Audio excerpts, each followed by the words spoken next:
Olá, sou Patrícia Peck e esse é o programa É Legal, que trata de tudo que afeta a nossa vida digital. O nosso tema de hoje é sobre espionagem digital.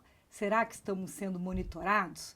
O brasileiro descobriu praticamente no último ano que talvez os nossos dados sejam muito interessantes, ainda mais para os Estados Unidos. Para falar disso conosco, temos aqui um dos maiores especialistas de segurança de informação no Brasil, o Dr. Paulo Pagliuzzi, que é PhD pela Universidade de Londres, capitão de mar e guerra já da Reserva da Marinha e sócio da Procela Inteligência. Tudo bom, Pagliuzzi? Obrigada por aceitar o convite.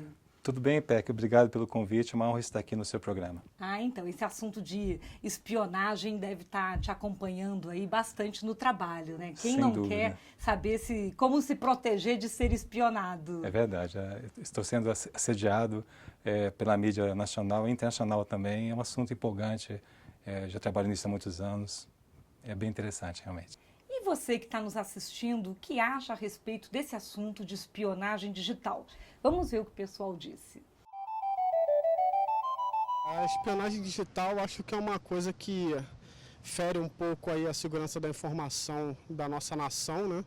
Como é o Brasil hoje, e expõe muito das nossas inteligências, o que a gente está desenvolvendo hoje. Eu acho que aqui no Brasil, principalmente, é uma deficiência, né, nessa parte de tecnologia, a gente está atrasado. Então, fica fácil realmente para ter uma espionagem aqui. O governo precisa se preparar para isso, não adianta só reclamar, né? Nós não temos uma rede com uma boa estrutura de segurança, tanto é que o governo foi monitorado internacionalmente. Se uma rede do governo é assim, imagine a nossa, que é particular, né? Você se sente confortável de saber que tudo que você coloca na internet pode estar sendo monitorado no Brasil ou até mesmo fora do Brasil? Bom, então, isso eu acho bom, porque é bom você pensar antes de você colocar alguma coisa. Então, acho bem legal você ser monitorado, tipo, não, se eu colocar isso, todo mundo vai ver e podem falar mal. Então, é bom você pensar, porque você sabe que todo mundo vai ver.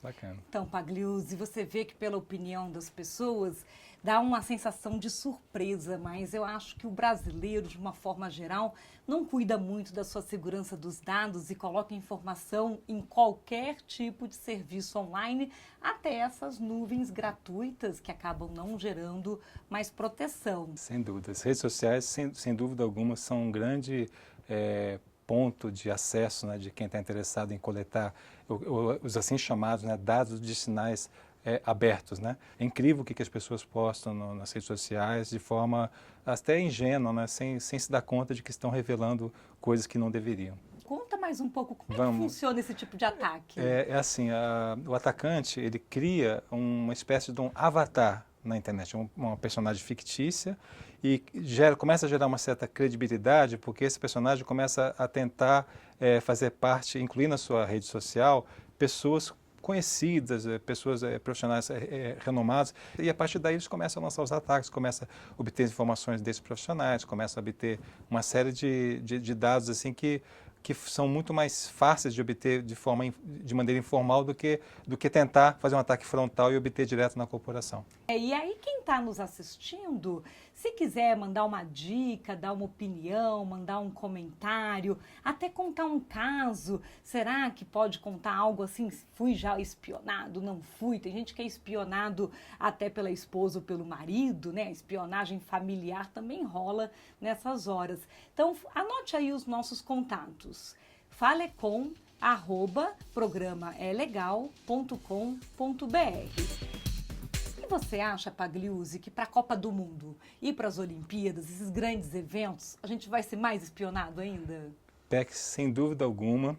Existe até a iniciativa do governo, né, de criar uma secretaria especial de grandes eventos. Nós estamos fazendo trabalho de apoio, tentando coibir esse tipo de ação, né? Vem de tudo, desde preocupação com ataques terroristas, isso é comum porque a gente virou vitrine do mundo, né? Até a questão assim, imagina no meio de uma transmissão ao vivo de um jogo, acaba caindo um ataque cibernético, derruba a emissão. Então isso é uma catástrofe, uma mancha que não tem como apagar para a imagem do país. Realmente é uma preocupação a gente vira alvo e tem que se precaver em relação a isso. E tem um ponto interessante, para quem está nos assistindo, há sempre aquele outro lado da moeda. Quem acha que, de repente, o que o Snowden fez estaria tudo bem, porque, afinal de contas, revelou uma informação que há aquela ideia de que todo mundo deveria saber, né? O que você acha do que aconteceu com o Snowden e outros tipos de espionagem? Será que eles provocaram um amadurecimento ou ainda não, né? Talvez o brasileiro ainda acha que não, com a gente não vai acontecer. Já saiu essa história? Já mudou um pouco o pensamento? Olha, eu tenho uma nítida consciência de que o caso Snowden entrou no mundo digital como se fosse um efeito de uma bomba atômica. Tem, assim, várias experiências, né? Se acompanha a minha carreira na Marinha, a gente observa que tem uma preocupação muito grande por ser uma força armada, a gente tem uma preocupação muito grande com a questão da segurança, e agora que eu estou na reserva, eu estou procurando passar essa preocupação também, junto com a minha empresa e com o nosso trabalho, para fora, né? para a área privada. Mas, em relação ao caso Snowden, eu tive acesso ao material e o que me chamou muita atenção foi que, principalmente depois do 11 de setembro, que eu já venho acompanhando esse assunto desde antes do 11 de setembro de 2001, o Snowden mostrou que a tecnologia das assim chamadas Five Eyes, né, que são as agências de espionagem não só americana, mas também a canadense, do Reino Unido, a da Nova Zelândia e da Austrália, estão muito mais avançadas do que há uns 10, 15 anos atrás.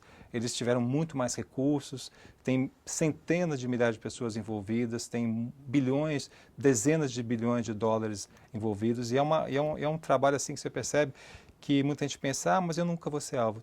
Todos somos alvos. Eu acho que foi isso que a própria Angela Merkel pensou com agora a Alemanha tendo a iniciativa de querer criar uma internet paralela mais segura, né? Acho que quem está nos assistindo imagina justamente que se antes tinha a União Soviética e parecia que ia ser só Estados Unidos e União Soviética, aí depois ficou Iraque, aí depois vinham as histórias relacionadas ao Irã, à China, resolveram espionar o Brasil, quer dizer, a gente não imaginava que ia se tornar alvo, né? A gente, além dessa questão dos grandes jogos, dos grandes eventos, a gente tem também uma coisa real. A gente está prestes a se tornar a sexta maior economia do mundo, tem a questão do pré-sal.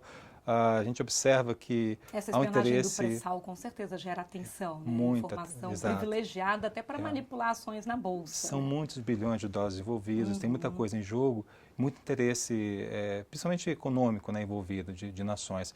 Eu estava comentando mais cedo, teve até uma campanha recente, agora do início de fevereiro, que um laboratório russo descobriu que tem um país, ele só fala isso, um país falante de língua espanhola, que a campanha chama-se Careto. O Careto busca, por meio dessa campanha, infectou alvos em 31 países, o Brasil é o segundo maior infectado. É um malware, então. É um malware, exatamente. É um malware, mas é a campanha lançada para esse país. E só se fala que é um país falante de língua espanhola. E o primeiro alvo seria o Marrocos, o segundo o Brasil, o terceiro seria o Reino Unido, o quarto é a Espanha, não, o quarto é a França e depois é a Espanha. E a ideia é infectar com esse malware para poder obter informações privilegiadas, tais como senhas criptográficas, documentos confidenciais e também até mesmo tomar conta, transformar a máquina alvo num zumbi. É uma informação bem recente, bem né? recente, Mão em primeira mão exclusiva. A gente conseguiu, assim, de fontes que têm acesso direto ao laboratório russo, né, da Kaspersky, e eles descobriram que, como é que eles chegaram a descobrir essa campanha massiva de ataque? Porque o software deles foi infectado. Então eles descobriram, e a palavra careto, que significa máscara, né? A máscara em espanhol, ou the mask em inglês. E a ideia surgiu em 2007, que começou essa campanha, e o alvo eram, como eu comentei anteriormente, entidades, agências governamentais. Nós temos empresas de energia em geral, né, óleo, gás e tudo mais, e também ativistas. Esse conceito de espionagem massiva está se proliferando para outros países. Mas tem como uma empresa saber se ela foi contaminada pelo careto? Agora sim, por conta dessa descoberta, mas antes o que foi para trás, não. Passa então uma última dica aí para quem está nos ouvindo, como se proteger nessa era em que todo mundo espiona todo mundo? Então, uma boa forma de se proteger é você evitar clicar assim, links de sites que você desconhece. Também não tome cuidado que o malware no passado vinha só por e-mail, agora está vindo de tudo quanto é jeito. Vem por posts do Facebook, vem por links do Twitter. Então o cuidado tem que ser redobrado, né? E a gente tem que haver também uma preocupação muito grande. Estamos agora numa era chamada que a gente está migrando para o conceito de computação em nuvem. Então na nuvem fica muito mais difícil porque uma vez quebrada a barreira de segurança, está tudo lá. Quando a gente fala em nuvem, por exemplo, o seu e-mail corporativo ou mesmo e-mail pessoal, o seu Instagram, isso tudo está numa nuvem, então se quebrou aquela barreira, você está exposto. É uma portinha só, né? Uma portinha só. Antigamente tinha várias portinhas. Várias portinhas até chegar. Que bom, a gente vai deixar os contatos para quem quiser saber mais. Para quem nos assistiu, gostou do assunto, do tema de espionagem digital, de novo, mande uma dica, conte seu caso, veja nossos vídeos nas redes sociais e nos siga. Fique ligado e até o próximo É Legal.